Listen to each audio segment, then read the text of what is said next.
Précédemment dans X, le roi de la malchance. Oh bah c'est parti pour une petite balade.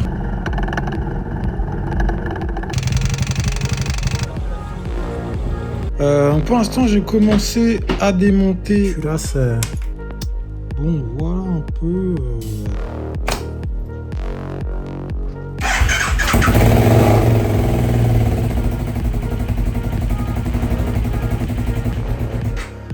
Donc il y a un souci.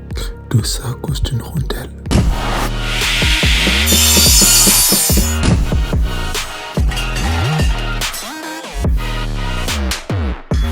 Salut la famille X, c'est X, bienvenue sur ma chaîne pour une nouvelle vidéo. Comme tu as pu le voir dans le petit récapitulatif au début de celle-ci, je suis en train de réparer ma KTM 1190 RC8R qui m'a fait une petite dinguerie lors d'une jolie balade à moto. Dans le dernier épisode, nous nous sommes laissés sur un échec et effectivement, la moto semble tourner sur un seul cylindre. On va voir tout ça ensemble, pourquoi, comment, trouver des solutions, des explications et surtout on va apprendre plein de choses. Je vais vous apprendre à faire le réglage du jeu au soupape, je vais vous apprendre à polir une ligne en inox ou en titane et puis on va surtout apprendre à changer une culasse. Et effectivement, vous m'avez fait remarquer dans la dernière vidéo que j'avais fait une grosse erreur et on va rectifier ça dans cette vidéo. On va pas perdre plus de temps. C'est parti pour les explications, let's go! Donc, qu'est-ce qui s'est passé? C'est très simple, je pense que je me suis gouré dans le calage de la distribution et que du coup, le moteur ne fonctionne que sur un cylindre. Le cylindre avant qui était déjà calé, vu qu'on n'y a pas touché, on n'a pas touché à la chaîne de distribution, donc tout il est toujours calé sur son bon temps d'allumage. Je pense que quand j'ai fait le calage de la distribution du cylindre arrière, j'ai dû décaler d'un tour. Vous savez que donc c'est un moteur 4 temps, donc le cycle complet se fait sur 4 temps et j'ai dû décaler d'un temps en fait. C'est-à-dire que l'étincelle et l'essence arrivent au bon moment. Par contre, les soupapes d'échappement et d'admission, du coup, ne s'ouvrent pas au bon moment. Pour moi, vu que j'avais pas touché les cylindres avant, le cylindre arrière était forcément bon. J'avais juste à mettre les repères quand le piston est en haut et c'était bon, quoi. Sauf que non, c'est un peu plus complexe que ça. C'est pas comme les moteurs de temps, les 50 à boîte, où c'est super simple, quoi. Quand le piston est en haut, c'est bon, c'est calé. Là, non. C'est pas forcément sur le bon temps, un moteur. Là, il y a 4 temps et non 2 comme sur un moteur 2 temps où c'est soit en haut, soit en bas. Enfin, c'est beaucoup plus complexe, il y a des arbres à cam, des machins, tout ce qu'on n'a pas dans le 2 temps. Bref, je suis en train de vous raconter ma vie. On va tout simplement démonter le bordel. Ça va être beaucoup plus simple là parce qu'on n'a pas à faire la purge du liquide de refroidissement, changer le cylindre, virer la culasse, tout ça. Ça va être beaucoup plus simple. Là, il y a juste à démonter du coup le réservoir. Il y a quoi d'autre à faire? Démonter le réservoir, la boîte à air, la rampe d'injection. On enlève la boîte à air et on aura accès aux 2 couvre-culasses. Donc pour le cylindre arrière, là, on va pouvoir voir les marquages, les petits repères à ce niveau-là. Là. Et le cylindre avant, les repères normalement seront de l'autre côté. Donc voilà. Mais ça va être beaucoup moins long à démonter. On va s'y coller là et normalement ça devrait démarrer.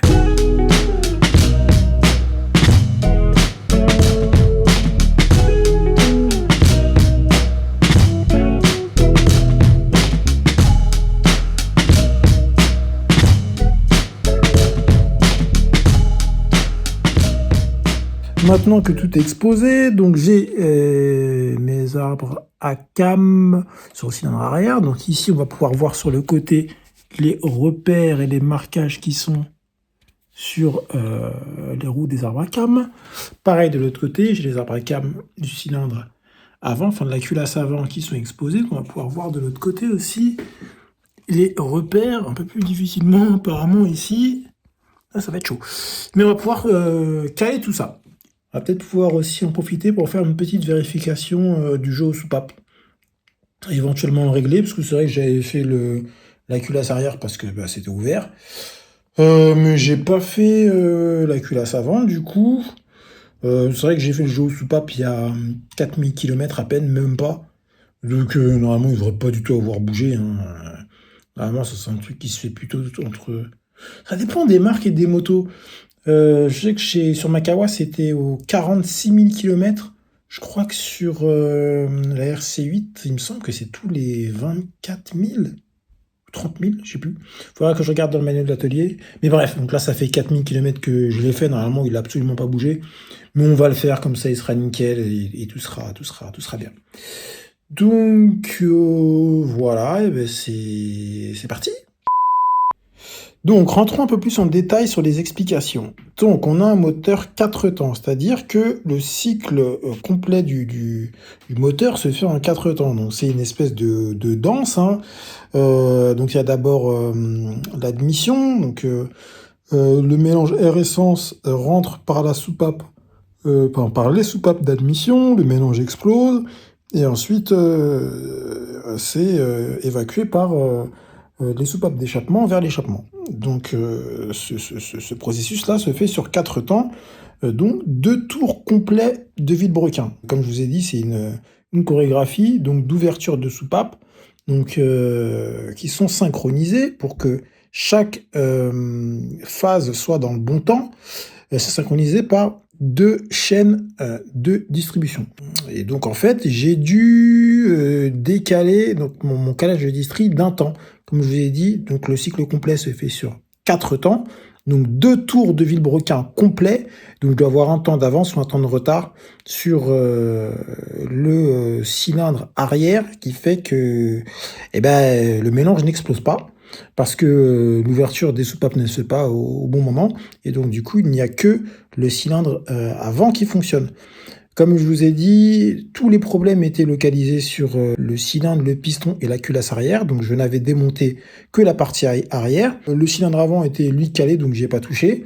En fait, j'ai pas enlevé le couvre-culasse, donc j'ai pas vérifié sur les repères des abracams si j'étais dans la bonne position quand j'ai calé l'arrière. En fait, je me suis juste fié au marquage qui est sur le vilebrequin, parce que il y a aussi un marquage sur le vilebrequin qui indique que le piston est bien en haut sur le cylindre arrière, et un autre marquage qui indique que le piston est bien en haut sur le cylindre avant. Moi, j'ai considéré que comme j'étais sur la marque du piston en haut, j'étais sur le bon temps, sauf qu'en fait, non. Donc là, ce que je vais faire, c'est que je vais vérifier les marquages à l'avant et les marquages à l'arrière, faire tourner le vilebrequin, vérifier le marquage sur le vilebrequin, et tout synchroniser bien comme il faut. Pour ce faire, je peux tourner mon vilebrequin à la main grâce à ma clé ici. Vous voyez, quand je tourne ma clé, ça fait tourner mes abracams. Et donc ça fait monter les pistons, etc. En fait, directement ici, je peux faire tourner mon vilebrequin. Voilà. Faire mon calage comme ça. Bon, j'ai essayé de pouvoir cadrer pour vous montrer l'alignement des 2 points, mais c'est impossible là. Enfin, je le vois à l'œil nu, mais pour le filmer, c'est super dur. Mais en tout cas, là, je suis calé dans la bonne position. Donc là, je sais que je suis OK. Je vais enlever un des boulons qui se trouve sur le moteur ici, qui est, si je dis pas de bêtises, qui est là, et qui va me permettre de voir... J'ai pas le bon embout, qui va me permettre de voir la petite encoche qui est sur le vilebrequin. Donc je dévisse ça et je vais vous montrer. Cette vis qui est juste là. Je peux la dévisser sans faire la vidange. Le niveau de l'huile, il est juste en dessous. Donc il n'y a pas de souci à l'ouvrir, même si vous n'avez pas fait la vidange. Il n'y a pas de problème, ça ne va pas couler. Je vous ai dit une bêtise. Oula, c'est plein de gras là. On va nettoyer un peu. Je vous ai dit une bêtise, qu'on pouvait dévisser sans que ça coule. En fait, il faut faire gaffe. Ça marche que si la moto elle est à plat. Parce que là, j'avais mis donc la béquille arrière, j'avais pas mis la béquille avant sous tête de fourche, et du coup, ça a commencé à couler. Mais là, c'est bon, j'ai remis la moto sur la béquille. Donc là, normalement, si j'ouvre, ça ne devrait plus couler. Ouais, effectivement, là, le niveau, il a baissé. Il était un peu plus haut tout à l'heure. Donc là, normalement, on devrait être... Bon, on est un peu serré là. Je galère à cadrer. On fait 15 000 trucs en même temps. Et là, ça coule plus. Vous voyez juste la petite couleur qu'il y avait tout à l'heure. Et là, c'est bon. Donc, normalement, je devrais pouvoir voir au fond, là, l'encoche. Ah, bah c'est intéressant. Parce que je suis bien calé sur les repères des abracams, mais je suis pas sur l'encoche du vilebrequin. C'est chiant, ça. Je vais voir si je le tourne juste de quelques degrés si je tombe dessus. Au rythme où vont les choses, je vais pas remonter...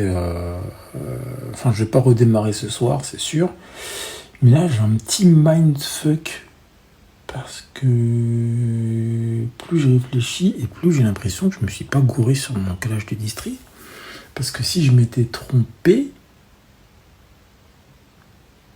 de temps, j'aurais pas pu tourner le moteur parce que les soupapes auraient tapé dans le piston. J'étais bien au point mort haut puisque j'avais le repère sur le vilebrequin. Et que mon piston était bien en haut quand je mettais mon tournevis dans le puits de bougie. Donc, il y a un truc que je piche pas. Il y a un truc qui m'échappe là, que j'ai raté. Il faut que je reconsulte les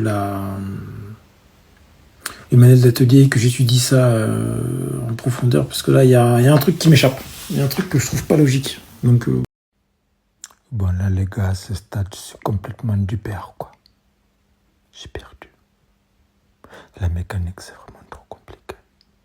C'est un métier, hein, vraiment, c'est un métier. Oh, je ne maîtrise pas ça, c'est compliqué. Ah, les bordels. Non, parce qu'en fait, à la base, j'étais super content. Je me suis dit, mais c'est bon, j'ai compris mon erreur, tout va bien. Et là, plus le temps passe, plus je manipule le portel, plus je me dis qu'en fait, non, mais je me suis pas trompé. C'est pas logique. Parce que si j'avais mal calé le truc, là, le piston, il ferait des bisous à la soupape. Et c'est pas le cas, parce que ça tourne sans encombre. Donc là, c'est comme si l'allumage était décalé. Comme si l'étincelle n'arrivait pas au bon moment. Sauf que j'ai pas touché à l'allumage. Donc c'est pas logique. Est-ce qu'il n'y aurait pas de la sorcellerie là-dedans? Non, parce que depuis quelques jours, il y a des gens bizarres qui se sont abonnés à mon compte. Il y a un marabout et une voyante. Coïncidence? Je ne pense pas. Je suis pas né de la dernière truie, ok? Je ne suis pas né de la dernière truie. Donc toi, là, qui essaye d'envoûter ma moto, je te vois. Arrête ça tout de suite. Tu la refais fonctionner maintenant. Vite. Fais très attention à toi. Je ne rigole pas. Ouais. Je tiens officiellement à m'excuser auprès de tous les marabouts de France et de Navarre. En fait, non. C'est pas... en fait, c'est bien ça. Je vous ai dit que c'est un moteur 4 temps. Donc, le cycle se fait en 4 temps. En fait, le piston, il descend. La soupape d'admission s'ouvre. Le mélange air-essence rentre. Le piston, il remonte. Explosion. Le piston redescend. Et ensuite, le piston, il remonte. Les soupapes d'échappement s'ouvrent. Et les gaz s'en vont. Ok? Ça, c'est normal. Sauf qu'en fait, j'ai fait mon calage. Et je pense qu'en fait, c'est décalé d'un tour. Donc, c'est bien ça. Et en fait, au lieu que ce soit la soupape d'admission qui s'ouvre, là, c'est la soupape d'échappement. Et du coup, il n'y a rien qui se passe. Il aspire de l'air par l'échappement. C'est complètement bête. Et quand il est censé sortir les échappements, là, c'est la soupape d'admission qui s'ouvre. Donc là, ça marche pas, en fait. C'est ça, le décalage. Je vais, du coup, recaler les cylindres arrière en décalant d'un tour et je devrais être bon. Enfin. Après, on va pouvoir tout refermer et puis démarrer. Mais on fera ça demain parce que là, il est déjà 1h du matin et je vais pas démarrer dans mon salon à 1h du matin. Au bout d'un moment, faut arrêter les conneries. Donc voilà. Je suis explosé, il est 2h30 du mat, mais c'est bon, j'ai tout recalé, effectivement. En décalant enfin, en faisant un tour de vélo et en recalant la distrie, là, tout a l'air d'être ok. Donc, normalement, là, je devrais être bon. Je vais refermer le tout. Et voilà, ça devrait le faire. C'était long, putain. Donc là, je vais faire quelques tours de vélo pour être sûr que tout est ok et que rien ne bloque, mais normalement c'est good. Ensuite, je vais remettre les bougies sur chaque cylindre, enfin les bougies principales, parce qu'il y a 4 bougies. Il y en a une principale qu'au milieu là, et une deuxième qui est sur le côté là. Pareil, de l'autre côté, une principale qui est là, et une deuxième qui est par là. Voilà. Donc on va remonter tout ça. Et demain matin, tranquillement, on va faire redémarrer tout ça en espérant que tout fonctionne, mais il n'y a pas de raison là maintenant. Peut-être qu'avant... Bon, déjà, on va redémarrer, et ensuite, je me ferai un petit nettoyage de la ligne full titane. On va la décaper un peu, on va la refaire briller, parce qu'elle est un peu terne. Là, ça va, mais surtout à l'arrière, elle est un peu terne là-bas. Et en espérant que ça rebluisse après proprement avec le temps et la chaleur des gaz d'échappement. Je suis éclaté. Bon allez, je remonte tout et puis on se retrouve demain matin pour terminer tout ça.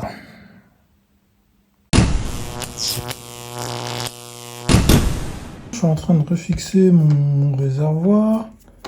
J'ai tout rebranché. Normalement, tout va être ok. Je vais pouvoir me tenter un petit démarrage. Normalement, là, j'ai tout bien calé. Je devrais plus avoir de soucis. Bien vérifier que j'ai bien enlevé tous les histoires là, les outils pour caler le vélo, que j'ai bien rebranché tous les câbles. Je vais faire une petite inspection avant de démarrer, mais histoire de pas faire une grosse connerie. Toujours important. Mais normalement, on va être bon pour redémarrer tout le bordel. Je vais peut-être refixer mon amortisseur de direction, peut-être aussi. Et voilà, on devrait être nickel. Allez, je finis les 3 petits trucs, les dernières petites vérifications, et puis on se lance ça. Bon, c'est le moment de vérité. On a tout remonté, normalement tout est ok. J'avais oublié de fermer le petit capuchon là qui sert à tourner le... C'est quoi ça? Ah oui, c'est la pompe du klaxon. J'avais oublié de fermer le petit capuchon là qui sert à tourner le vibroécart à la main. Heureusement que je m'en suis rendu compte avant de démarrer, sinon j'aurais foutu de l'huile partout, je présume. Enfin bref, en tout cas, on est prêt. On va s'allumer la petite GoPro en même temps. Ça tourne? Eh, ça tourne. Bon, vous êtes prêts les gars? On va se tenter un petit démarrage. Hein. Allez. La pompe à essence fonctionne. C'est déjà bon signe. Ah, alors j'ai un petit code de FI là. Alors je sais que ça me fait des fois ça, c'est l'anti-démarrage. Quand je débranche tout et que je rebranche, je sais pas pourquoi l'anti-démarrage il déconne et je peux pas allez. Ça commence bien. Je sais pas pourquoi, pourtant. Ma clé est bien cool. Il n'y a pas de raison que ça fasse ça, mais...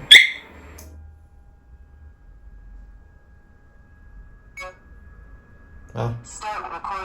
Bon, là, on devrait être bon. Ok. Vous êtes prêts? Allez, on y va.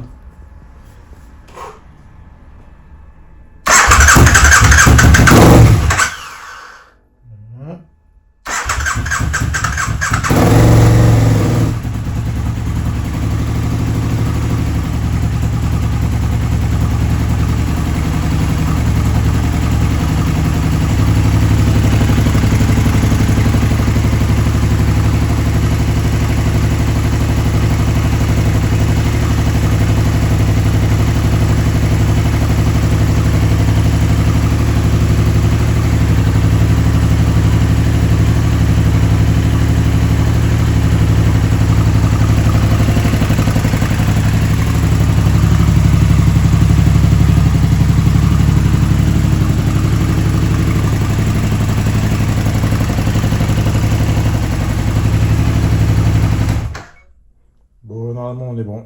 Ça fonctionne. Normalement, on est OK.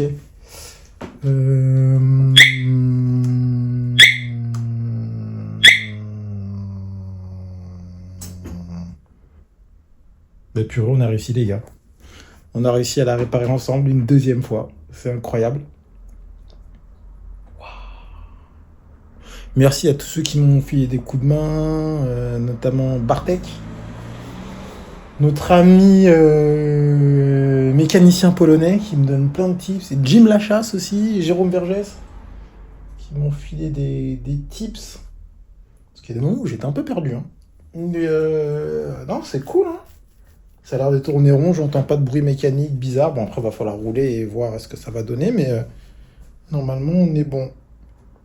Là, pendant que la moto est à l'intérieur, je vais en profiter pour démonter la ligne et la briquer un peu. On va utiliser du Harpic et du Belgum, enfin un équivalent, un autre truc, je sais plus comment ça s'appelle là, mais bref. On va nettoyer bien la ligne et puis ensuite, on va remonter tout ça et la sortir et essayer d'aller rouler. N'est-ce pas ? Je vais voir si tout se comporte correctement. Ah oui, sachant que là j'ai fait un changement, c'est que j'ai plus les papillons secondaires sur la rampe d'injection. Je les ai enlevés. Ils sont là. Hop, ils sont là, dans ma main. Donc on va voir si ça change quelque chose. Peut-être, peut-être pas. I don't know. Mais en tout cas, c'est le changement qu'on a fait par rapport à avant, donc on va voir si ça a une incidence et si oui, laquelle. Voilà, mais en tout cas, ça a l'air de refonctionner, c'est cool, je ne suis plus piéton.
J'ai envie de me pendre.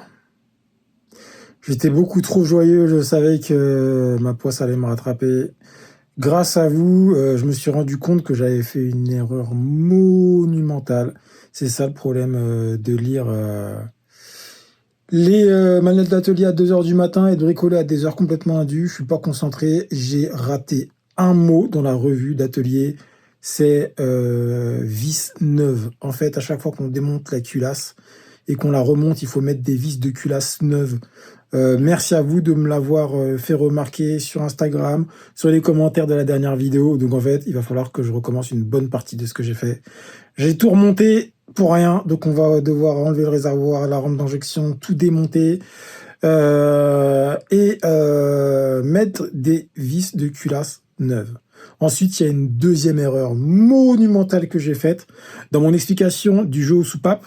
On va en reparler tout à l'heure, je vais vous réexpliquer dans les bons termes et avec les bonnes infos ce que c'est, et surtout je l'ai fait dans le mauvais sens en fait, parce que j'avais mal compris l'usure des soupapes ou des sièges de soupapes, ce qui fait qu'en fait j'ai pris l'usure à l'envers. Du coup j'aurais dû être dans la tolérance haute et non dans la tolérance basse, donc il va falloir que je refasse aussi le jeu aux soupapes sur le cylindre avant et le cylindre arrière. Bref, voilà, je suis un débutant en mécanique. Mais grâce à vous, j'apprends, on apprend tous ensemble, donc c'est cool. On va faire les rectifications de tout ça. Et j'en ai marre, ça me saoule. Mais bon, bref, on va tout démonter et puis on va tout remonter par la suite en espérant que tout démarre et que j'ai de nouveau un moteur fiable. C'est une histoire sans fin, ce truc. C'est une histoire sans fin. Quand je vous dis que je suis débutant en mécanique, c'est pas des lol, hein. Non, non, non, non, non, non, non, non, non, non, non, non. Ah non, non, non. Je viens de recevoir ce qui me manquait pour finir mes réparations. Ça, c'est joint en base, du coup, vu que j'ai serré la culasse, il faut que j'en rachète un nouveau. On a... Mais c'est cool. D'accord. Ça met sa petite pub au calme. Des goujons. Et bien sûr, un joint de culasse. C'est bien la bonne ref. Ouais, avec les trois. Il y en a un qui est plus fin, qui coûte moins cher en plus.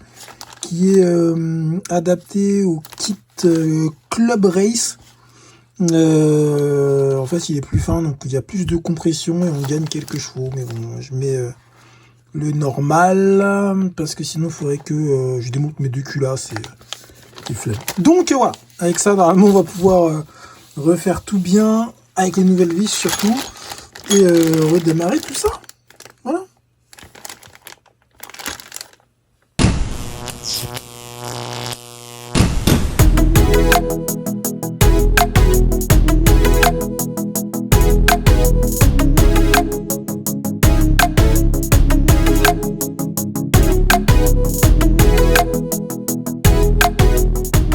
On a tout redémonté, enfin tout. En tout cas, on a enlevé le réservoir, la boîte à air, la rampe d'injection, tout ce qui gênait. Donc là, je vais me réattaquer. Il y a un cheveu qui traîne. Là. Je vais me réattaquer, pardon, au jeu aux soupapes parce que j'ai fait une erreur quand je vous expliquais ce que c'était concernant en fait l'usure qui fait que l'on vérifie le jeu aux soupapes. Donc je vais vous expliquer où était mon erreur, donc pourquoi on va le faire et pourquoi donc on doit changer les pastilles. On y va tout de suite. Alors, le jeu aux soupapes, comment ça se passe? On va se prendre ici une culasse. Hop, on va enlever les paliers d'arbre à cam. C'est un peu grippé. Ça fait quelques temps que ça dort. Hop, on va enlever le deuxième arbre à cam. Voilà, j'ai ma culasse. J'ai donc mes culbuteurs, là, mes poussoirs, mes linguets. J'ai vu plusieurs noms sur internet. Bon, bref, en tout cas, c'est ce qui pousse sur la soupape. Donc en dessous, j'ai mes soupapes. Ok. Ok. Hop, il en manque une là. C'est normal, parce qu'elle est ici. Je vais vous montrer comment ça se montre. Donc, j'ai une soupape qui est là. Normalement, elle est placée dans la culasse. Donc on passe en dessous par le siège de soupape. Hop, on la met là. Ça va être compliqué de viser. Parce que je vois pas grand chose, mais bref. Ça passe comme ça. Hop, elle rentre à l'intérieur. Ok? Ensuite, j'ai mon ressort, etc. Mais on va la ressortir pour que je vous montre comment elle se monte exactement. Donc, on l'insère comme ceci. Par-dessus, donc, il y a le ressort. Et ensuite, il y a l'espèce de petite partie qui retient le ressort. Et on a des petites demi-lunes qui viennent se mettre ici sur la queue de soupape, qui se bloquent là, vous voyez. Et ensuite, c'est enserré, vu que le ressort vient pousser et que les demi-lunes sont coniques. Quand le ressort pousse, hop, la soupape est bloquée, elle ne bouge plus. Et par-dessus, ici, on a la pastille de soupape. C'est les fameuses pastilles qu'on change pour gérer l'espace qu'il y a entre l'arbre à cames, qui est là, et le poussoir, là, l'espèce de petit linguet, poussoir, culbuteur, vous appelez ça comme vous voulez. Ok? Donc je vais prendre déjà, on va oublier celle qui manque là, mais voilà. Imaginons que donc ici, j'ai mon arbre à cames d'admission. Hop, donc il va venir tourner, il va appuyer. Moi, ce que je pensais, c'est que en fait, la pastille s'usait et donc du coup, l'espace entre ma came ici et le linguet diminuait avec l'usure de la soupape qui devenait de plus en plus mince. L'usure de la pastille de soupape qui devenait de plus en plus mince. En fait, non. La pastille, elle ne s'use pas. Pour que le jeu aux soupapes s'agrandisse, il faudrait qu'il y ait une usure entre la came et le linguet. Ça peut arriver hein, avec le temps. Donc dans ce cas de figure, quand le frottement de la came et du linguet fait que l'espace entre les deux augmente, et bien c'est là qu'on a notre jeu aux soupapes qui augmente. Mais ça, c'est très très rare. Dans la plupart des cas, en fait, la soupape qui s'allonge, avec la chaleur et les forces qui s'exercent, elle s'allonge un peu. Donc ça veut dire que le ressort va la repousser plus haut. Donc du coup, le jeu aux soupapes va réduire. Donc je rappelle, le jeu aux soupapes, c'est l'espace qu'il y a entre notre came et le linguet, là. Le petit poussoir qui vient pousser la soupape. Ou sinon, on a aussi une usure qui peut venir du siège de soupape. Le siège de soupape, c'est quoi? C'est cette surface-là. Bon, là, ma culasse est abîmée. Hein, mais c'est cette surface-là sur laquelle vient reposer les bords de la soupape. Avec le temps, avec les chocs, les contraintes mécaniques, en fait, la soupape va venir s'enfoncer un peu plus, de plus en plus dans la culasse. Donc pareil, on a le même résultat. C'est qu'en fait, au final, la soupape va être plus haut. Donc elle va pousser de manière à réduire l'espace entre la came et le linguet. Donc ça, c'est les deux cas de figure les plus courants. C'est-à-dire qu'en général, avec le temps, le jeu aux soupapes se réduit. Donc c'est mieux d'avoir une tolérance haute, vu que le jeu aux soupapes va se réduire. Si on veut vraiment être le plus sécure possible et qu'on craint que on ait une usure entre le linguet, poussoir et la came, on va se mettre dans un jeu aux soupapes au milieu de tolérance. Mais la plupart du temps, mieux vaut être haut parce que le jeu aux soupapes va se réduire. L'épaisseur de la pastille ne va pas bouger. C'est soit la soupape qui va s'allonger, soit le siège de soupape qui va s'abîmer. Et donc, on va avoir un écart, un jeu aux soupapes qui va se réduire et non s'allonger. Donc moi, j'ai fait mon jeu aux soupapes en étant sur la tolérance basse. Ce qui n'est pas bon, vu que le jeu aux soupapes va se réduire, mieux vaut être sur la tolérance haute. Donc on va aussi refaire ce jeu aux soupapes. Voilà pourquoi j'avais mal compris l'usure, hein, qui fait qu'on doit contrôler et faire le jeu aux soupapes, et régler le jeu aux soupapes. J'espère que cette explication aura été claire. On passe donc à la suite. On vient de voir d'où venaient les usures qui faisaient qu'on devait régler le jeu aux soupapes, ou en tout cas le vérifier. Donc avant de se faire concrètement le réglage du jeu aux soupapes, on va déjà tout simplement démonter la culasse arrière pour remplacer les vis de culasse par les neuves que j'ai commandées. Donc on va se démonter ça, et après le remontage de la culasse arrière, on va se faire du coup le réglage du jeu aux soupapes pour que vous puissiez voir dans la pratique comment ça se fait.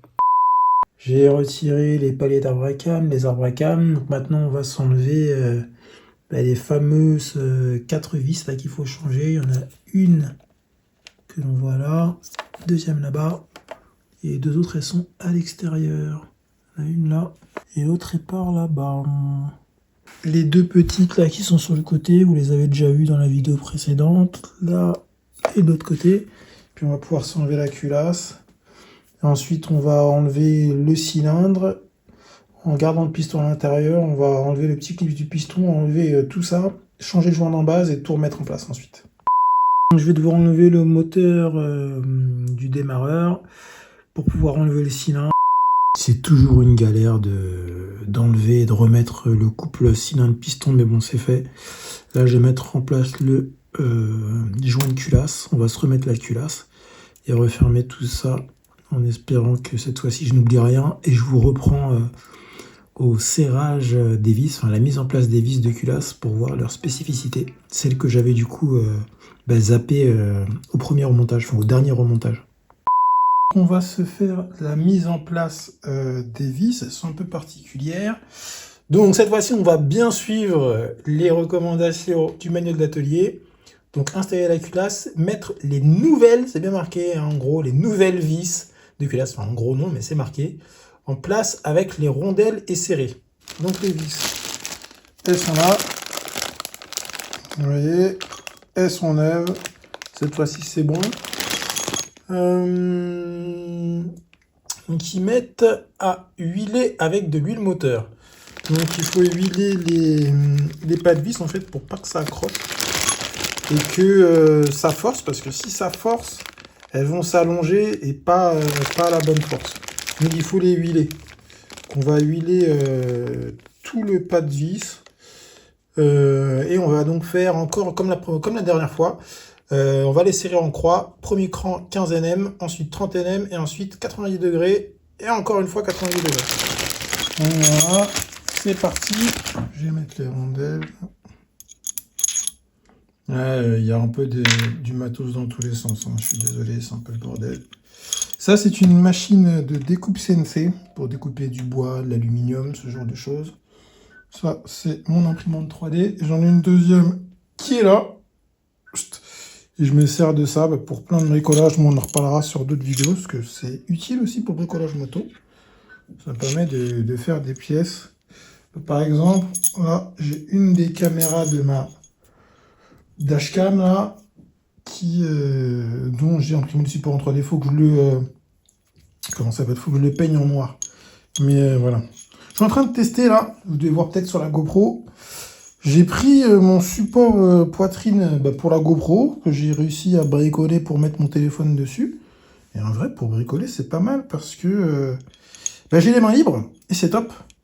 Donc, pour l'instant, on va se poser ça là. Je vais monter comme ça, au moins, je sais que ça va couler vers le bas et qu'il y en aura assez. Hop, on va faire ça sur les 4 vis.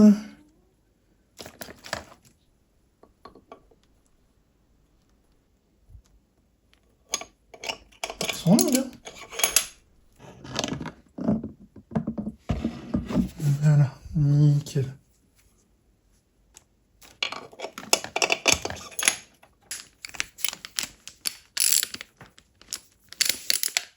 Hop, donc on a dit 15. Hop, on va régler ça.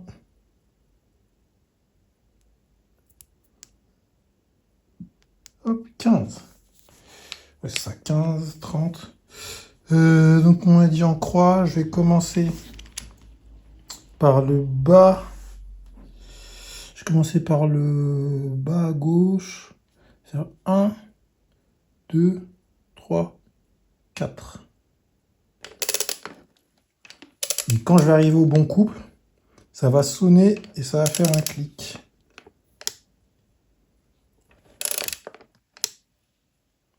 Là, on est à 8 Nm.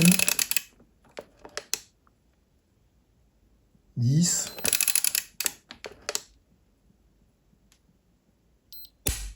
15. Hop, on passe à celle-là. Ça, c'est vraiment un outil indispensable pour faire de la mécanique et faire les choses bien. C'est vraiment l'outil complètement indispensable. On ne peut pas faire sans. 15. On a dit hop, hop. J'ai dit quoi? Tac, tac, tac, tac. Ou tac, tac, tac, tac. Ah ah! Je sais jamais comment faire les trucs en croix. Si je fais bas gauche, haut droit, haut gauche, bas droit. Ouais, c'est ce qui semble le plus logique, non? Qu'en pensez-vous? Dites-moi en commentaire comment vous auriez fait. Ouais, je vais faire gauche, droite. Ça me paraît plus logique. Puis même pour m'en souvenir ensuite, pour pas me gourer dans l'ordre, c'est plus logique. Gauche, droite, gauche, droite. Hop. 15. Nickel. Donc là, normalement, sur toutes les phases de serrage en newton-mètre, la vis, de ce que j'ai compris, ne s'allonge pas.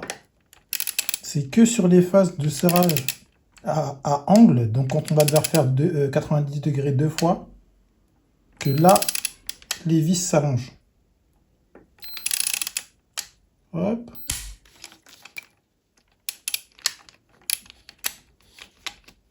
Ça, c'est vraiment des serrages importants parce que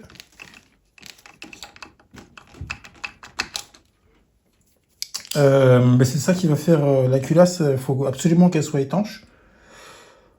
Parce qu'elle se prend des contraintes de malade, puisqu'il y a l'explosion en fait. Donc apparemment, d'après ce que j'ai compris, il peut y avoir une pression jusqu'à 5 tonnes sur les vis de culasse. C'est énorme. Donc il faut vraiment faire ça dans les règles de l'art. Ok. Donc là maintenant, on va passer à 30 Nm. Et après, on fera le serrage ondulaire.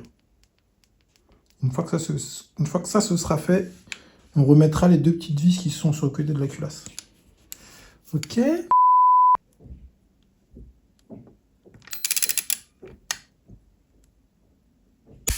Ok.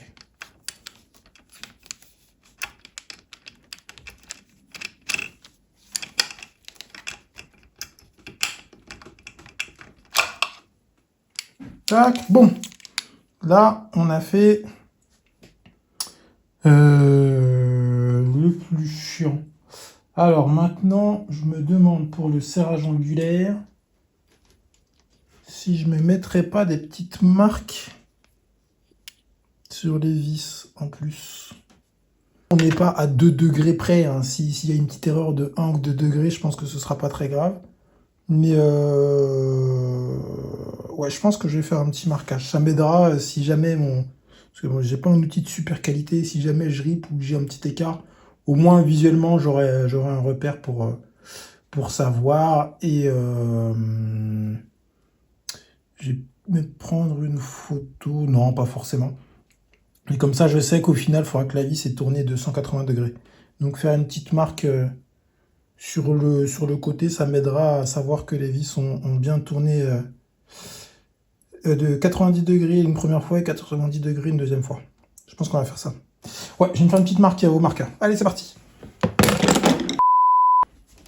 C'est toujours un moment qui me stresse, le serrage angulaire. Je sais pas pourquoi. Peut-être parce que j'ai pas l'outil le plus adapté. Je sais qu'ils font des clés dynamo qui réussissent à calculer le serrage angulaire. Je sais pas comment ça fonctionne, mais ce serait trop bien. Parce que là, avec mon outil un peu ghetto, là, à chaque fois, c'est un peu une galère.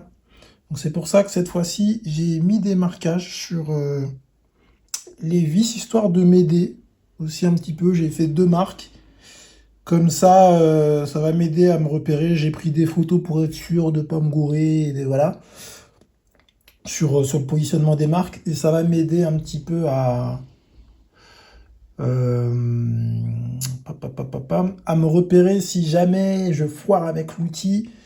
Je sais au moins à quoi c'est censé ressembler par rapport aux marques, en fait, avoir un repère, quoi. Si jamais je foire avec ça, je peux finir avec la marque. Voilà. Et de toute façon, quoi qu'il arrive, le but, c'est qu'au final, la vis est tournée à 180 degrés. Donc, avec les marques, je devrais pouvoir m'en sortir. Bon. On va faire le premier serrage donc sur la vis en bas à gauche. Ensuite, haut droite, haut gauche et bas droite. Ok. De toute façon, je pense pas que vous allez voir grand-chose là, mais normalement, mon outil est bien calé. Je me souviens de ma marque. Ouais, c'est bon. Allez.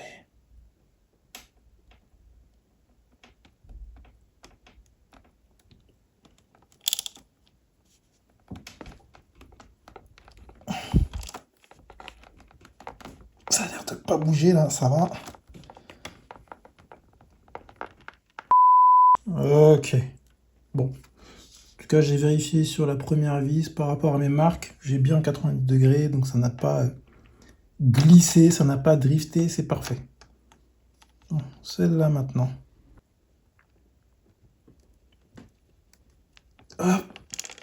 30. Et là. Ça n'a pas tourné là. Je sais pas pourquoi.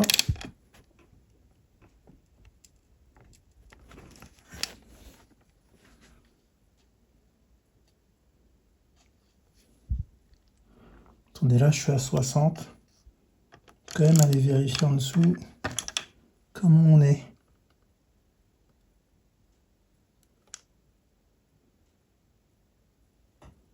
Eh ben, je suis à 90 degrés. Ouais, est-ce que ça n'a pas tourné?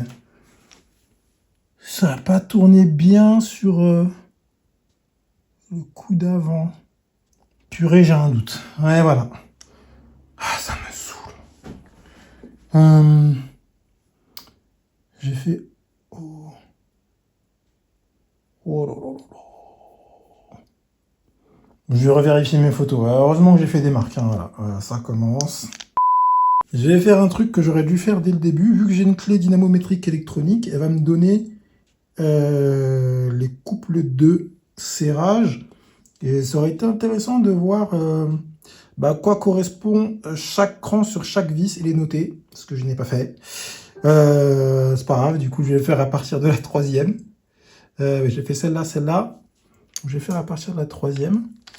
Juste par curiosité, c'est pour voir s'ils auraient pu du coup noter dans la notice d'atelier. En NM, bon j'imagine que non, ça doit varier à chaque fois. Mais je suis curieux.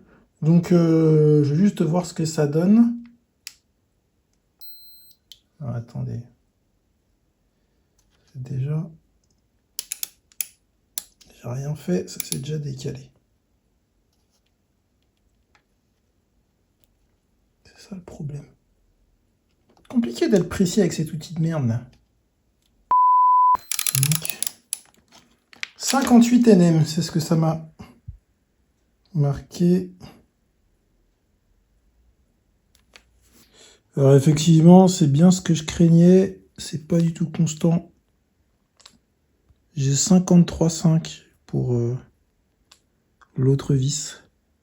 La dernière sur le premier cran, alors que tout à l'heure j'étais à 58,6. Donc effectivement, on peut pas se fier à une mesure fixe. Ben, c'est pour ça qu'ils font du coup en angle. Deuxième constatation, c'est que mon outil, c'est vraiment de la merde. Donc je vais faire 100 parce que c'est vraiment pas fiable. Je vais me fier plutôt à mes marquages. Alors ouais, ça va pas être au degré près. Il y aura peut-être 3 à 4 degrés de différence. Mais en vrai, c'est toujours mieux que d'avoir 30 degrés de différence. Donc voilà, je vais faire ça comme ça. J'ai pas le choix de toute façon. Donc bon, encore une fois, c'est pas dans les règles de l'art strict, mais je pense que de toute façon ce sera toujours mieux que tout à l'heure, enfin avant quand j'avais réutilisé mes vis de culasse, et ce sera mieux que de le faire avec un outil pas précis. Quoi qu'il arrive, je me dis que merci à vous de m'avoir appris qu'il fallait changer ces vis de culasse à chaque fois, parce que du coup en remontant le moteur là, la dernière fois, j'ai dû faire n'importe quoi vu la précision de mon outil. En plus d'avoir les anciennes vis de culasse, à mon avis, j'étais pas bon du tout dans la mesure des angles. Donc voilà, c'est un mal pour un bien. C'est chiant parce que ça prend du temps de tout redémonter, mais au moins au niveau sécurité et santé du moteur, je pense que ce sera beaucoup mieux. Ok, bon, j'ai mis les 4 vis. J'ai fini par le faire visuellement grâce aux marques. Et écoutez, je suis bon. Il y aura peut-être un petit décalage de, je sais pas moi, 2-3 degrés, mais écoutez, on va considérer que c'est good. Voilà, donc on continue. On va se faire le jeu aux soupapes. Je me suis fait un petit schéma. Donc là, c'est le cylindre avant, le cylindre arrière, échappement qui est tout devant pour le cylindre avant, admission qui est derrière pour le cylindre avant, Admission qui est à l'avant pour le cylindre arrière et échappement qui est à l'arrière pour le cylindre avant. Donc on va déjà commencer par le cylindre arrière, on va se faire l'admission. Donc la tolérance entre 0,10 et 0,15. On va dans l'idéal essayer d'être au milieu, donc à 0,12.5, mais il vaut mieux être vers les 0,15 si jamais j'arrive pas à avoir 0,12.15, mieux vaut que je sois à 0,14 voire 0,15 plutôt qu'être proche de 0,10. Donc là j'ai ma petite lamelle, est-ce qu'on va pouvoir avoir quelque chose de 0,10 et je vais la glisser donc sous l'admission là, sous le palier. Ah, j'ai fait une boulette déjà, je suis pas dans la bonne position des arbres à cam. Donc on va déjà caler les arbres à cam pour que les deux petits points, les deux petits repères qui sont sur mon arbre à cam soient alignés et que je sois calé sur le repère du vilebrequin qui est juste en dessous. Je vous l'avais montré un peu plus tôt dans la vidéo. Donc déjà, je vais caler ça et on va reprendre. Je fais tourner mon vilebrequin manuellement pour être dans la bonne position. On voit bien que les deux petits points sont alignés sur le plan de joint, donc on est bien calé sur le haut. Et normalement, si on vient ici, est-ce qu'on va voir l'encoche au fond là? Ça peut être simple avec le téléphone. Ah si. Peut-être qu'on va y arriver. Alors, on est pile sur la petite encoche là, sur le vilebrequin, donc c'est nickel. On est pile en face, donc ça veut dire qu'on est vraiment dans la bonne position. Je vais mettre mon petit outil pour bloquer le vilebrequin et on va pouvoir faire le jeu au soupape dans les règles de l'art. Donc je vais maintenant venir insérer mon petit outil qui va en fait aller se visser dans l'encoche et bloquer la position du vilebrequin. C'est-à-dire qu'il ne pourra pas bouger même quand je vais manipuler les arbres à cam, la chaîne de distribution, etc. Il sera obligé de rester en place. Et ça, c'est une étape importante à faire quand on commence à faire le jeu au soupape. Il ne faut pas que ça bouge, il ne faut pas que tout bouge. Surtout que vu qu'on enlève la chaîne de distribution, il ne faudrait pas qu'on décale notre distri en faisant le jeu au soupape. Donc c'est vraiment très important de pouvoir bloquer le vilebrequin. Hop, c'est fait. Donc maintenant que je suis dans la bonne position pour pouvoir vérifier donc le jeu au soupape, je vais insérer mes lamelles. Donc d'abord celle qui a la plus petite tolérance, enfin la plus fine au final. Si elle passe, c'est bon. Et ensuite je vais aller à chaque fois vers la plus grosse. Si ça passe pas, ça veut dire que c'est la valeur d'avant qui est la bonne. Enfin, en tout cas, c'est la valeur qui correspond à l'écart entre notre arbre à cam, enfin notre cam du coup, et notre linguet qui pousse la soupape. On va voir ça, ce sera beaucoup plus clair en vous montrant. Donc là, je suis sur mon cylindre arrière et on va vérifier le jeu aux soupapes d'admission. Donc ça doit être compris entre 0,10 et 0,15. Je prends donc ma lamelle de 0,10, pardon, la plus fine. Je commence à dire des bêtises. Et je vais la glisser ici, entre la cam et le petit poussoir, le petit linguet, je crois que ça s'appelle comme ça. On voit que ça glisse. Il y a un petit peu de résistance, mais je peux passer sans encombre. Pareil ici. Donc maintenant, vu que je vois que ça passe à 0,10, je prends ma lamelle juste en dessous, celle qui est plus épaisse, donc 0,13. Et je vais faire exactement la même vérification. Donc là, j'ai ma petite lamelle de 0,13. Je la glisse. En tout cas, j'essaye. Vous voyez, elle plie, là, ça passe pas. Là aussi, ça plie, ça passe pas. Donc, ça veut dire que sur ces soupapes-là, j'ai un jeu aux soupapes de 0,10. Voilà. Donc, on va le noter sur la feuille. Donc là, pour rester organisé sur ma petite feuille, j'ai reporté les valeurs que j'ai eu en vérifiant le jeu. Maintenant, on va faire ça sur les cams arrière. Donc celles qui sont pour l'échappement. Donc là, je mets 25, 0,25. Hein. J'ai même l'impression que ça passe difficilement. Hein. Non, j'arrive pas à passer. Ça veut dire que mon jeu, il s'est réduit. Donc on va essayer la valeur qui est au-dessus. Enfin, en dessous même. Ça doit être 0,23, j'imagine. C'est compliqué à manipuler avec une seule main. Hein. Si ça passe à 0,23 avec un tout petit peu de résistance, ça veut dire que là, on est hors côte. Il va falloir... Voilà. Ben dis donc.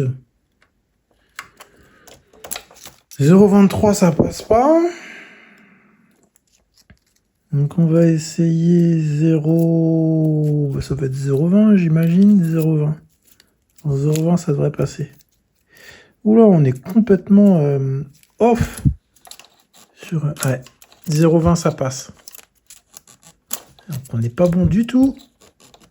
Ouais, 0,20.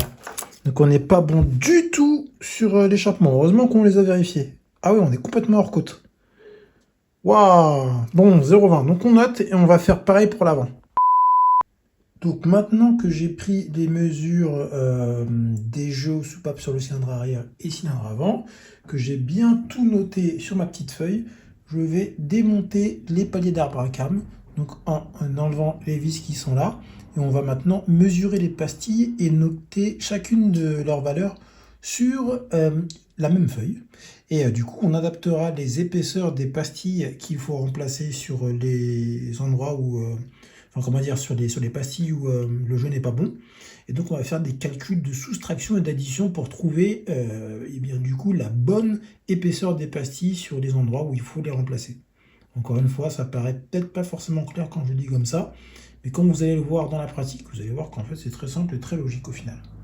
Bref, en tout cas, pour l'instant, on enlève les paillettes d'abracam en commençant par enlever les vis extérieures, comme dit dans le manuel d'atelier. Donc d'abord, je commence par les 4 extérieurs et ensuite, je dévisse les vis intérieures. En parallèle, on va aussi enlever le tendeur de distri. Donc on va le dévisser tout simplement pour détendre la chaîne. Il est juste là pour le cylindre arrière, c'est l'espèce de double crou là qu'il faut dévisser. Et pour le cylindre avant, c'est un peu plus compliqué. Il est... Non, on ne verra pas de ce côté-là. Il est de l'autre côté. Ça va être compliqué de vous le montrer là. Il est par là, là. En fait, il est à l'avant, derrière la chaîne là, de l'autre côté. Voilà, donc on va desserrer les deux. Et ensuite, on pourra enlever les paliers. J'ai desserré le bouchon qui faisait pression sur le tendeur de chaîne de distri. J'ai desserré mes vis. Donc là, maintenant, je vais pouvoir enlever tranquillement les paliers d'arbre à cam ainsi que les arbres à cam et pouvoir récupérer chaque pastille pour les mesurer. Donc là, déjà, j'enlève les paliers d'arbre à cam. Je vais pouvoir tranquillement enlever chaque arbre à cam. Une main, c'est pas simple. Hein. Voilà. Et le dernier, en faisant attention à ne pas faire tomber la chaîne au fond, même si en tout cas sur ce moteur là, c'est pas très grave parce que je peux la récupérer assez facilement. Apparemment, le risque qu'elle tombe au fond, ça se récupère facilement. Donc là, sous les linguets, j'ai les pastilles que l'on voit là, que je vais pouvoir maintenant récupérer. Alors pour ça, pour éviter qu'elle tombe, je vais utiliser un petit outil qui est juste derrière là. C'est mon petit aimant. Voilà, avec ça au moins je suis sûr de pas faire des bêtises. Hop, je soulève, je mets mon aimant par-dessus. Hop, je récupère ma pastille sans risque qu'elle tombe au fond du moteur. Voilà. Et maintenant, celle-là, je vais la mesurer et je vais reporter son épaisseur sur ma petite feuille et je vais faire ça pour les 4 pastilles.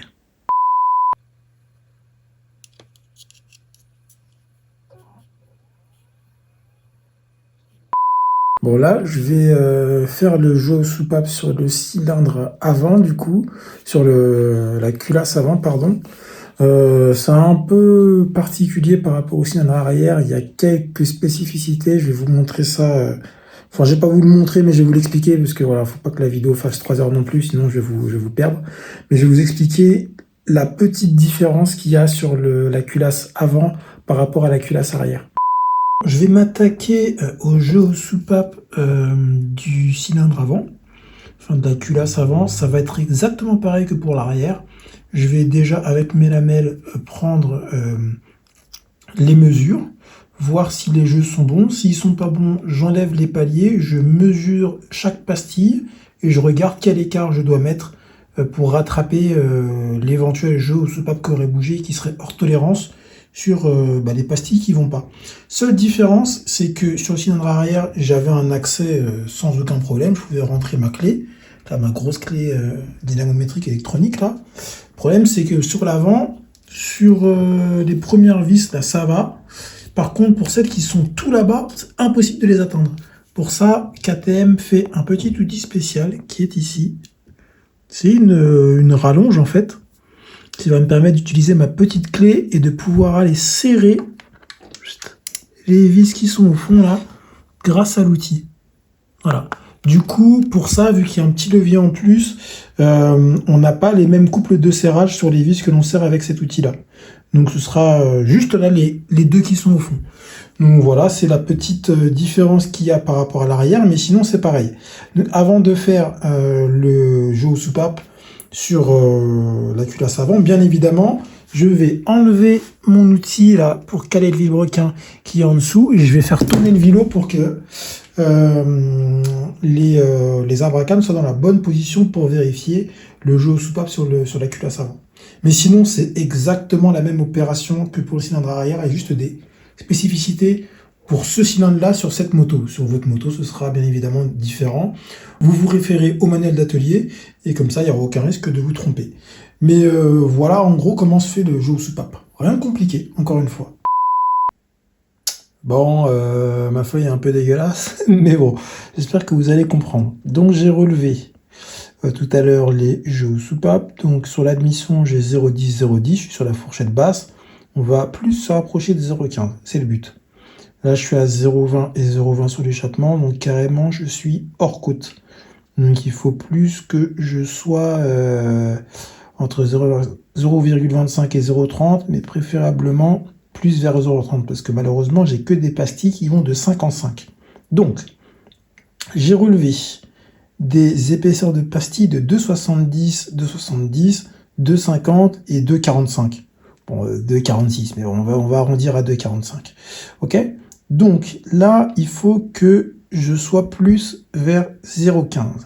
Donc, ma pastille, je vais la baisser de 0,05 mm. C'est-à-dire que je vais mettre plutôt une pastille de 2,65 pour être à 0,15. Ok?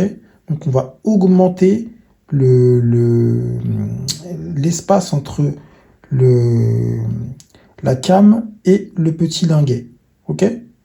C'est-à-dire que on va augmenter le jeu aux soupapes. Donc je vais être à 2,65 ici. Là pareil, 2,65 pour arriver à 0,15. Ici, donc là je suis hors côte. J'ai une pastille de 2,50. Donc je voudrais arriver à 0,30 mm. Donc, ce que je vais faire, c'est que je vais mettre une pastille qui est moins épaisse, plus fine, de 0,10. Donc, on va mettre une pastille de 2,40. Comme ça, je devrais arriver à 0,30. Ok, on va aller chercher plutôt la tolérance haute, puisque le jeu aux soupapes a plutôt tendance à se réduire, en tout cas sur ce moteur, c'est ce que j'ai remarqué. Donc on va mettre une pastille de 2,40. Ici, je suis à 0,20, il faut que j'aille à 0,30. Donc on va mettre une pastille qui est plus fine de 0,10. Donc on va aller chercher une pastille qui fait 2,35. Ok? Vous avez compris? Donc là, il faut que mon jeu aux soupapes soit plus grand. Donc je mets une pastille plus fine. Ça aurait été l'inverse. Si mon jeu avait été trop petit, j'aurais mis si j'avais eu mon jeu, c'est pas trop grand, j'aurais mis une pastille plus grande. C'est vrai que ça paraît pas logique quand on dit comme ça, mais c'est comme ça que ça se fait. Et donc ce sera exactement pareil pour le haut. J'ai pas de pastille qui est hors côte, qui dépasse la tolérance haute. Chaque fois c'est vers le bas. Donc c'est bien ce que je pense, c'est qu'en fait sur ce moteur le jeu réduit. C'est ce qui est le plus courant, mais ça peut arriver qu'il augmente. Donc voilà, ce sera le même principe sur le cylindre avant, mais j'ai pas encore relevé les épaisseurs de pastilles. C'est ce que je vais faire tout à l'heure. Mais déjà, on va se mettre les bonnes pastilles ici et on recontrôlera après le jeu au soupape pour vérifier que tout est OK. Bon, je vais chez Espace Murite pour leur demander si je peux faire un petit échange de pastilles parce qu'il m'en manque une. Ouais, ben, ils ont été super sympas. J'ai la pastille de 2.40 qui me manquait. Franchement, merci Espace Murite, c'est super cool. Donc on rentre à la maison pour finir le jeu au soupape et refermer tout ça. C'est du coup la seule spécificité sur ce moteur-là, sur le cylindre avant, parce que bon, il y a cette architecture qui fait que bon, on n'a pas la place de passer une clé normale, mais sinon c'est pas plus compliqué que ça en tous les cas.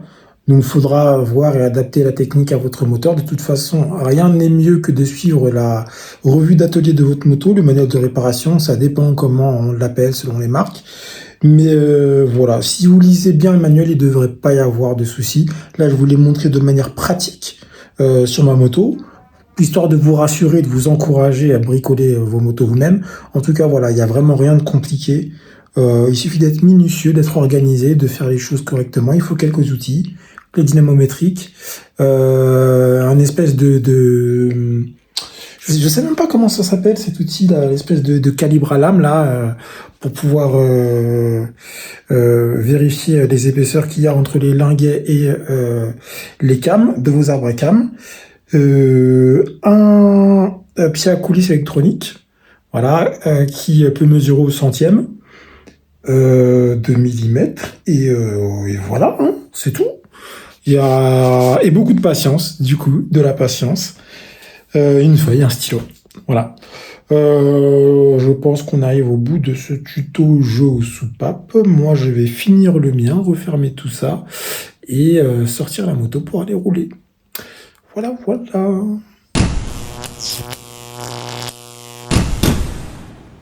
Bon, on arrive dans la phase finale. Je remets le liquide de refroidissement, donc il faut que la roue avant soit surélevée. C'est super chiant, mais bon.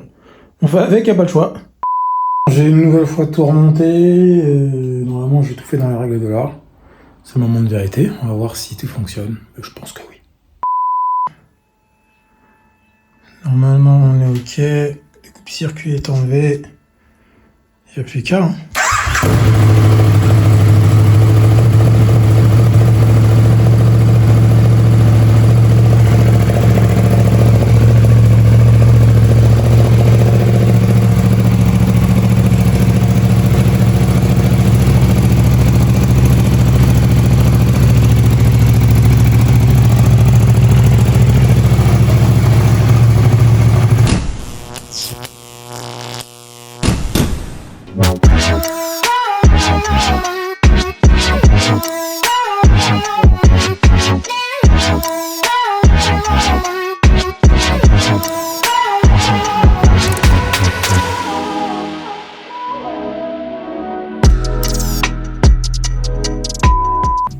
Bon, c'est toujours une galère de sortir la bécane. J'ai pas assez de liquide de refroidissement dans mon réservoir, il est pas plein. Donc je vais faire l'appoint avec de l'eau déminéralisée là, pour les faire à repasser. Oui, c'est ça, les faire à repasser. Il doit me manquer, je sais pas moi, 20 centilitres, enfin quasiment rien.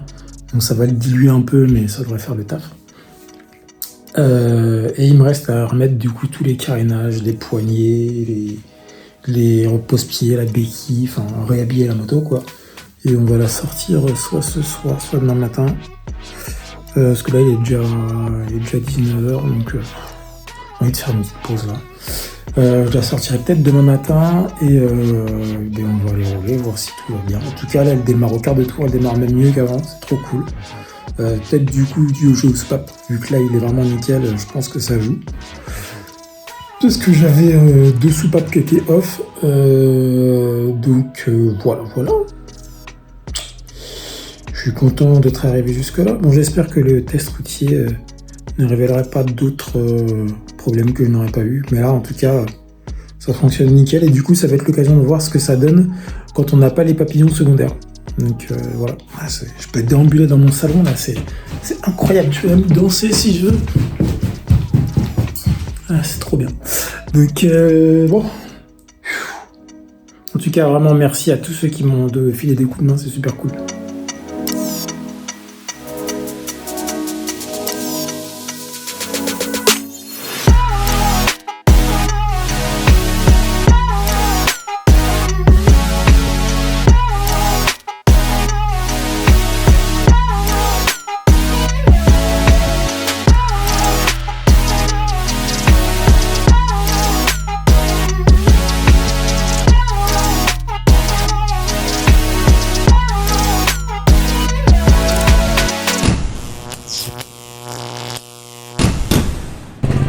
Bon, pour l'instant ça n'explose pas. C'est plutôt bon signe. Alors est-ce que j'ai toujours mon espèce de trou à 4000? C'est difficile de s'en rendre compte. Est-ce que ça a ratatouillé à 4000?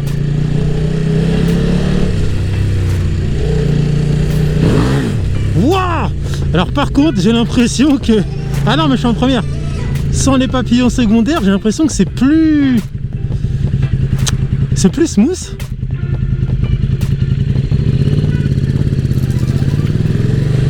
Et ça cogne un peu moins mais...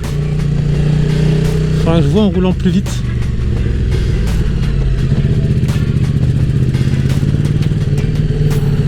Bon en tout cas ça a l'air de marcher hein. Allez, on va se refaire la pression des pneus et on devrait être bon. Pas de bruit chelou.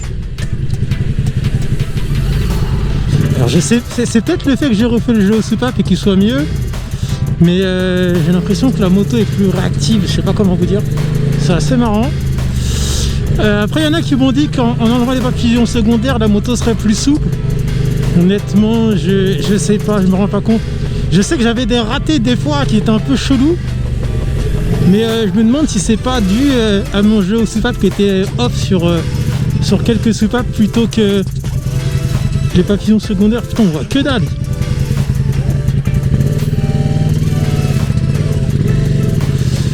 Donc ouais, écoutez, ça a l'air d'être ok la réparation bon, pour l'instant hein. C'est surtout ce qui m'inquiétait, c'était d'avoir des bruits chelous, mais ça a l'air d'aller.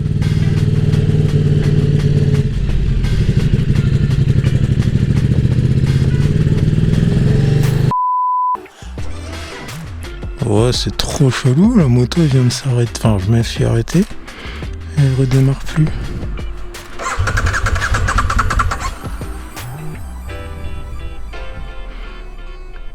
Wesh.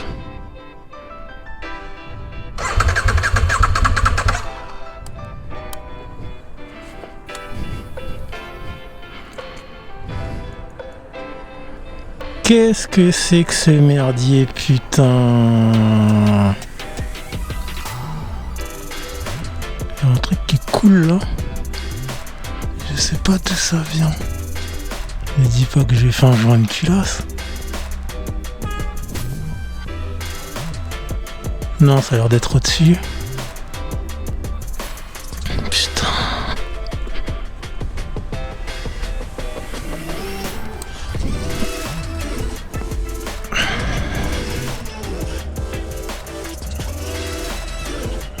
Oh putain de merde. Bon là-bas j'allais pour gonfler mes pneus. Le truc pour gonfler les pneus il est hors service. La moto je l'ai arrêtée, elle démarre plus, j'ai un liquide qui coule, je sais pas ce que c'est. Putain de merde.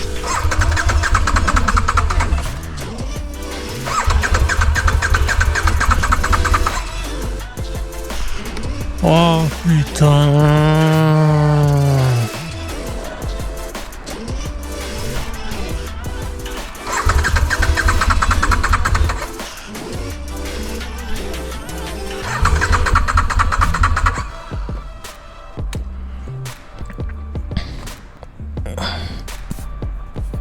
Ça sent l'essence.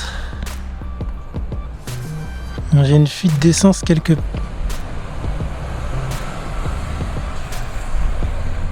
Ah putain, je pense que la durite d'essence dans la boîte à air, elle s'est barrée.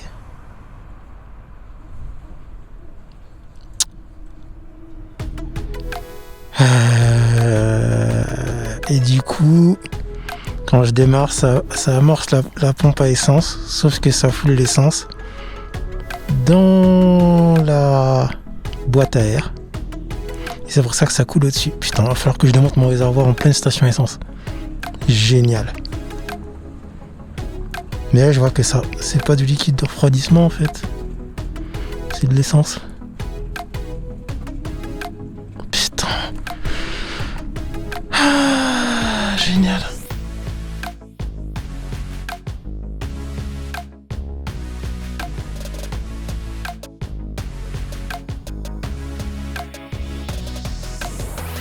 Ben, je crois que j'ai tout simplement ma durite d'essence, celle qui va là. À la rampe d'injection qui s'est barrée, putain. Vas-y, je vais ouvrir mon... Je vais bricoler dehors comme un clodo, mais j'ai pas le choix, putain. Et merde, putain. Et ben effectivement c'est ça, j'ai la durite là qui s'est barrée et du coup tout qui baigne dans l'essence. Bon, au moins j'ai eu le bon diagnostic, c'est cool. Bon, donc là j'ai besoin d'une pince et d'une petite durite pour vidanger le trop plein d'essence, et les mécanos qui sont à l'espace service ils se sont barrés, manger j'imagine. Donc il commence à pleuvoir en plus, c'est génial. Voilà, j'ai la moto à moitié démontée dehors, par terre comme un clandos. Et voilà, bon déjà je sais qu'il va falloir que je rajoute une pince dans ma boîte à outils. Je peux tout démonter mais je peux pas resserrer les colliers juste parce qu'il manque une pince, putain de merde. En fait, j'ai pas mis assez de mou sur la durite d'arrivée d'essence et du coup, peut-être en chauffant, ça a dû se rétracter ou je sais pas. Et ça s'est décroché quoi. Et vu qu'il y a beaucoup de pression là-dedans,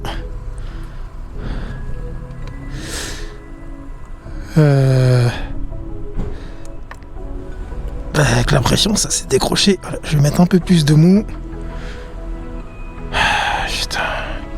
J'aurais juste une pince pour serrer le collier, pour que quand je le remette en place, ça bouge plus derrière. Putain, une pince, il manque juste une putain de pince. Ah, ça me gave. Et puis il faut que je puisse vidanger ça, il me faudrait une petite durite. J'aurais dû rentrer à la maison pour bricoler, mais je voulais pas pousser la moto pendant 1000 ans. Et en fait, je suis dans une ville qui est grave en pente, et là je suis tout en bas. Pour rentrer chez moi, laisse tomber, pour pousser un truc de 200 kg, c'est une galère un peu. Donc oh, ça me saoule, putain. Bon, au moins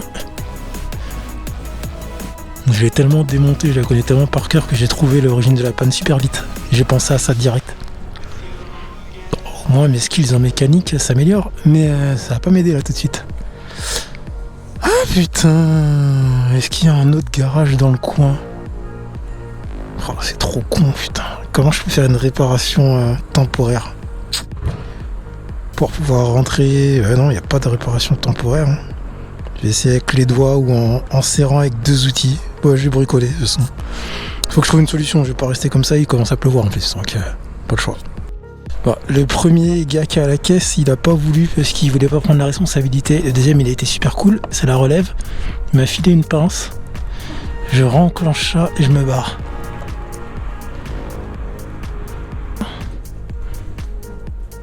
Voilà. Je vais mettre le collier par-dessus. Ça devrait le faire.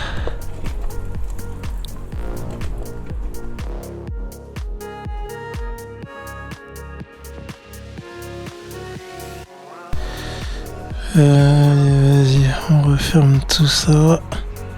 J'ai pas le bon outil en plus, ça fait chier sa mère. J'ai pas envie de devoir ouvrir à la maison, donc on va faire avec.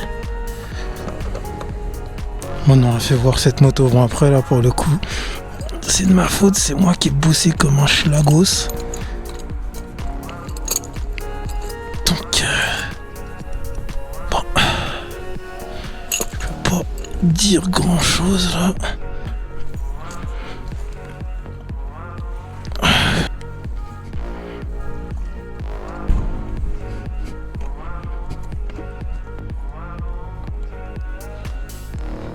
Ok.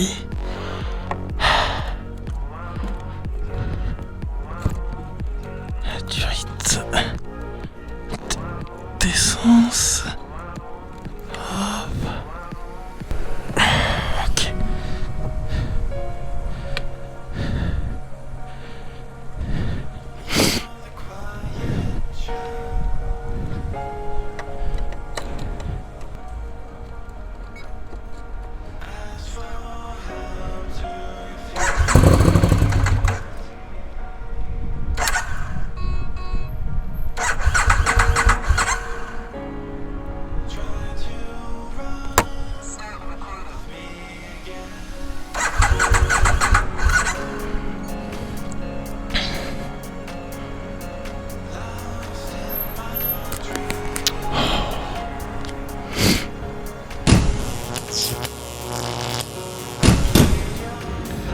Bon, j'ai commencé à pousser la moto parce que bon, elle ne démarre pas, elle a démarré pendant 2 secondes et ça s'est arrêté. Donc voilà, je vais la pousser, on va rentrer à pied et on va voir ce que ça donne à la maison. Ah bah, je suis pas prêt de l'enlever, ce petit ne pas démarrer là, parce que pour l'instant, c'est pas concluant.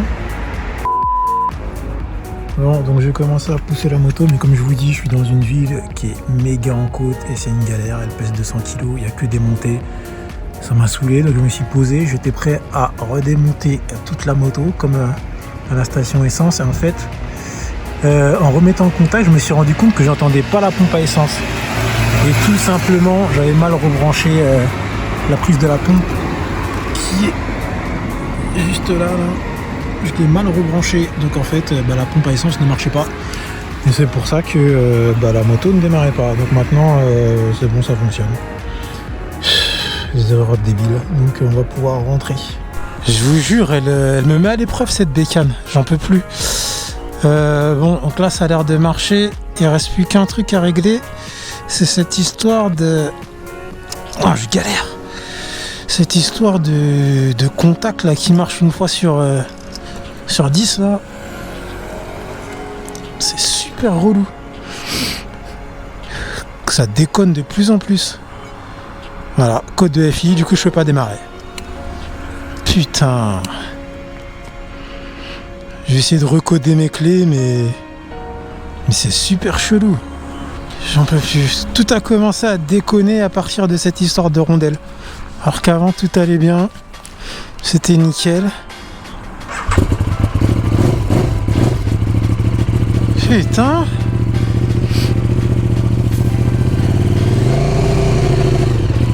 Ouais, si je mets pas de vitesse, ça va être compliqué.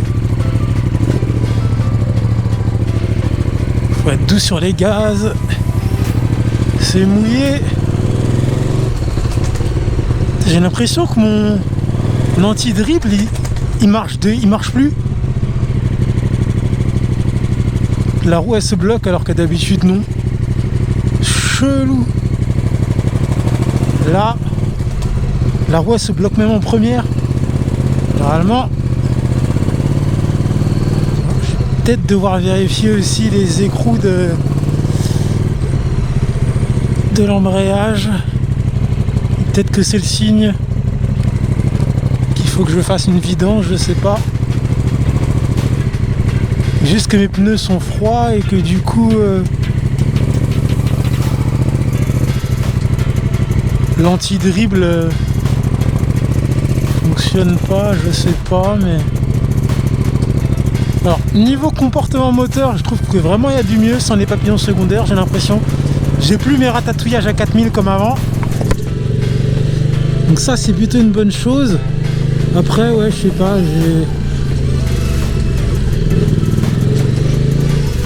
mon anti-dribble il me fait des trucs chelous.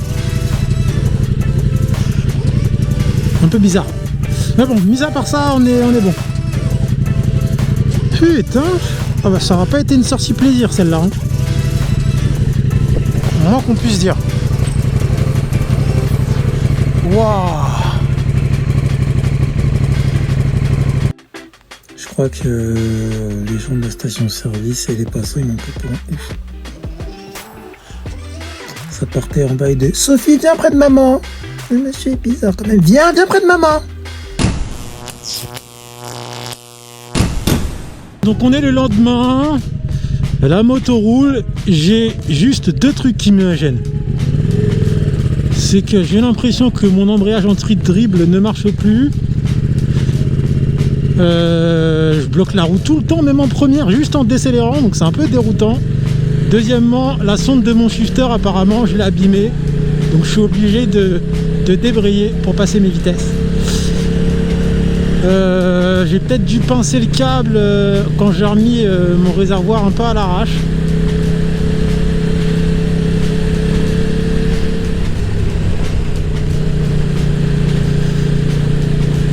Mais bon, mis à part ça, bah, tout fonctionne. Hein. J'ai l'impression vraiment que la moto elle est plus souple. Ça c'est cool. J'ai plus le ratatouillage à 4000.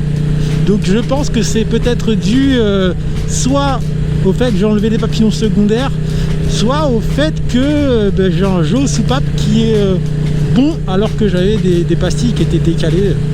Enfin qui étaient pas bonnes quoi. J'avais 2 pastilles hors tolérance je crois. Et 3 ou 4 qui étaient dans les tolérances basses. Donc voilà, peut-être que ça joue aussi. Mais voilà, ça veut dire qu'il va falloir que je bricole encore un petit peu. Il faut que je regarde le fil de la sonde, si je peux le couper et le ressouder à l'endroit où il est abîmé.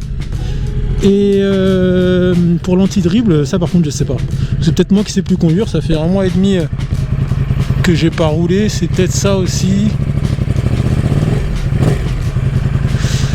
Donc voilà un petit peu les news. Et ouais, par contre mon anti-démarrage codé, il déconne de plus en plus. Et ça c'est chelou. Et bah ça fait toujours autant plaisir de faire le plein à l'éthanol. Parce que dans le portefeuille ça coûte beaucoup moins cher. Hop, j'ai mis 9 litres un peu plus pour 10 €, un peu plus. Ça fait vraiment plaisir. Allez, on repart, on rentre à la maison. On va se faire la conclusion de cette vidéo. En espérant que la moto ait bien démarré et que l'anti-démarrage fasse pas des siennes.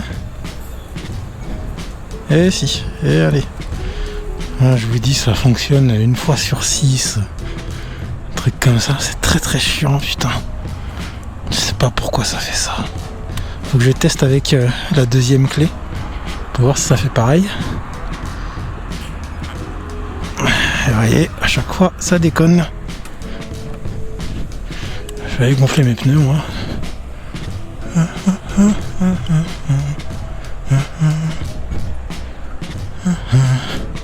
Ah là c'est bon. Tour.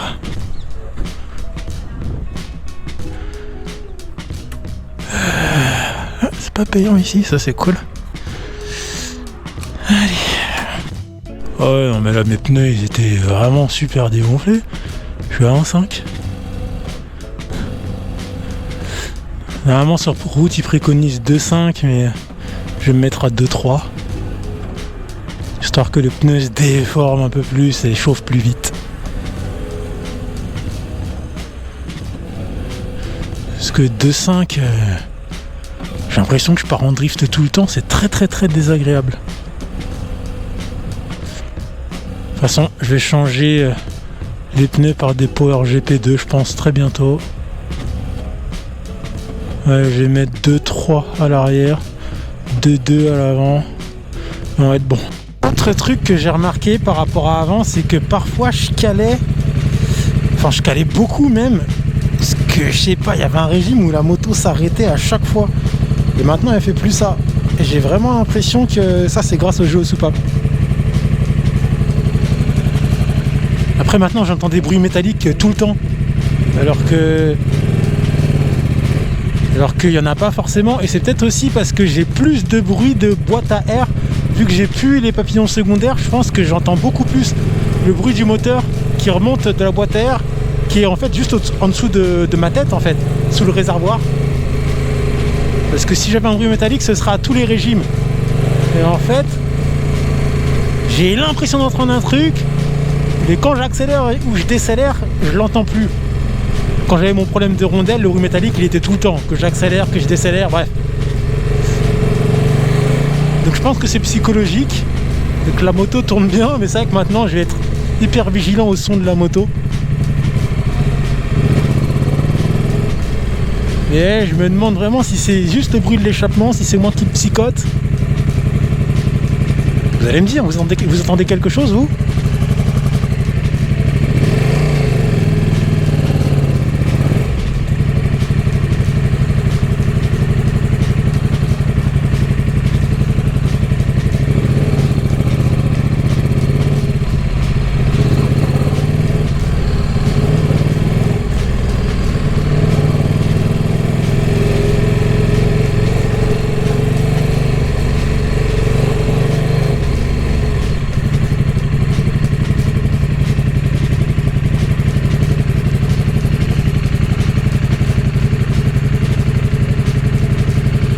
J'entends peut-être un truc, hein.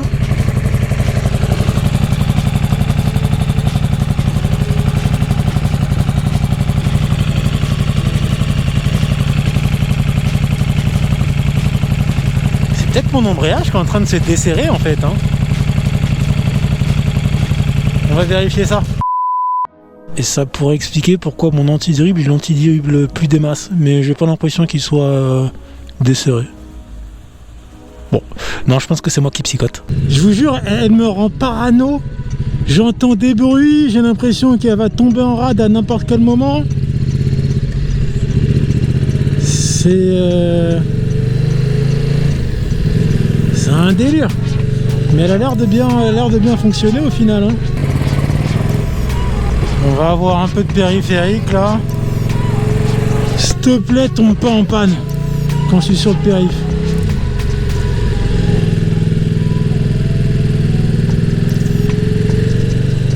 Allez, ça va le faire.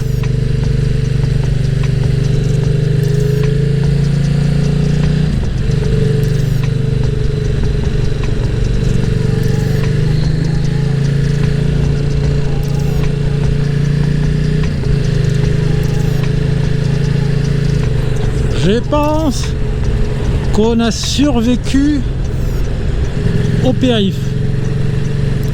Failli me gourer de sortie, mais...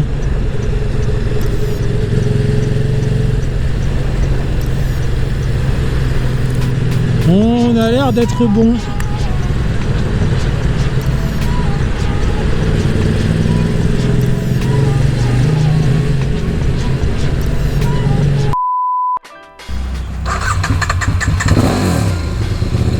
Ça bug un peu moins sur l'anti-démarrage. Par contre, elle galère plus à démarrer. Genre, faut que je mette un petit coup de gaz pour qu'elle démarre.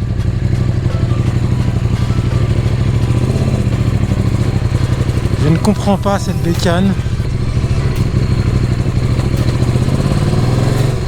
Après, je bloque moins la roue. En fait, c'est comme si ça s'était peut-être un peu grippé pendant le mois et demi sans rouler. Donc c'était le temps que tout se remette bien. C'est un peu chelou, hein. Mais bon. Je préfère ça, ça me rassure un peu. Toujours des mecs qui font chier ici. Ah là là là là. Bon, on va chercher du liquide de refroidissement, le bon. Et après on va rentrer, hein.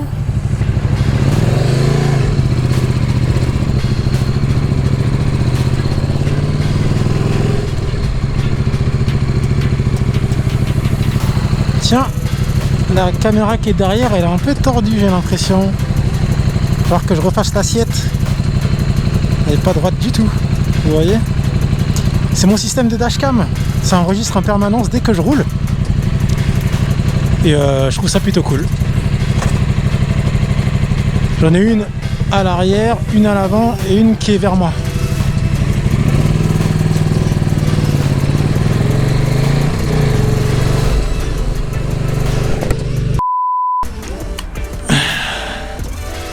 Suspense. Voilà, ça marche du premier coup. Pas de code de FI. Voilà, j'en ai plus là depuis 1 heure. Donc c'est vraiment bizarre. Je me fais la capricieuse et là ça c'est bon, ça s'est arrêté.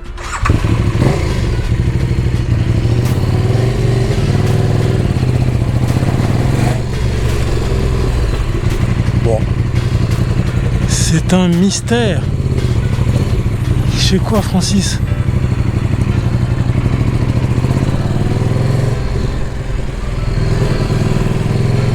Ok. Bon bah cette fois-ci on va rentrer pour de bon. Écoutez, ça a l'air d'aller mieux, il me reste plus que cette histoire de shifter là. L'embrayage il a l'air de moins déconner. J'ai récupéré mon embrayage anti-dribble, donc la roue se bloque plus.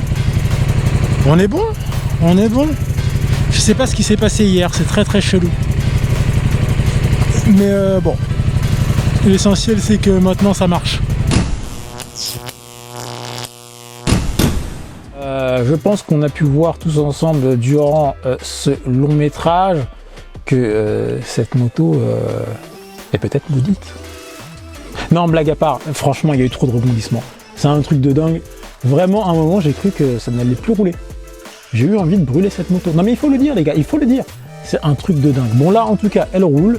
J'ai toujours cette parano, j'ai l'impression d'entendre des bruits métalliques partout, mais bon, en tout cas elle roule, j'ai plus de soucis. Il me reste juste ce câble de shifter là à vérifier, voir s'il n'est pas sectionné, pincé. S'il est sectionné ou pincé, je vais le couper, je vais ressouder les fils ensemble. Et si visuellement il n'a rien et qu'il continue à déconner, ben, je vais en racheter un, je crois que ça coûte 70 €. On va tester du matos très bientôt, mais je pense qu'avant, parce que ça c'est un truc que vous m'avez demandé plusieurs fois, on va faire une vidéo sur les coûts de cette moto, combien cette moto m'a coûté depuis que je l'ai achetée. Ça peut être une vidéo super intéressante. Ouh, je vais garder ça pour une vidéo très prochaine à venir. Bon, en tous les cas, portez-vous bien, j'espère que cette vidéo vous a plu. Si c'est le cas, n'hésitez surtout pas à mettre un petit pouce en l'air. Ça booste la chaîne et ça c'est super cool. N'hésitez pas à vous abonner si ce n'est pas encore le cas. Hein ?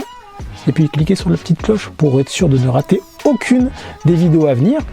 Laissez un commentaire pour que nous puissions tous partager. Vous avez vu qu'ils sont super utiles. Non seulement ils me servent à moi, et ils servent à tout le monde, à la communauté, parce qu'on apprend plein de choses. On a des mécanos qui sont super doués et qui partagent leurs connaissances, et ça c'est vraiment super cool. C'est un truc que moi j'adore, partager mes connaissances, et voir que les autres le font aussi, franchement, ça me met vraiment en joie. Donc laissez un commentaire, c'est super cool. Si la vidéo vous a transporté, n'hésitez pas non plus à la partager à vos proches, à vos amis, chiens, chats, frères, sœurs, c'est super cool. Voilà. Et puis je vous dis, ride safe, faites attention sur la route, passez de bonnes fêtes parce qu'on y est très bientôt. Et puis pour finir, kiffez la life. Je vous dis à très bientôt pour de nouvelles aventures en vidéo. Allez, salut. Tout ça à cause d'une rondelle. Une putain de rondelle.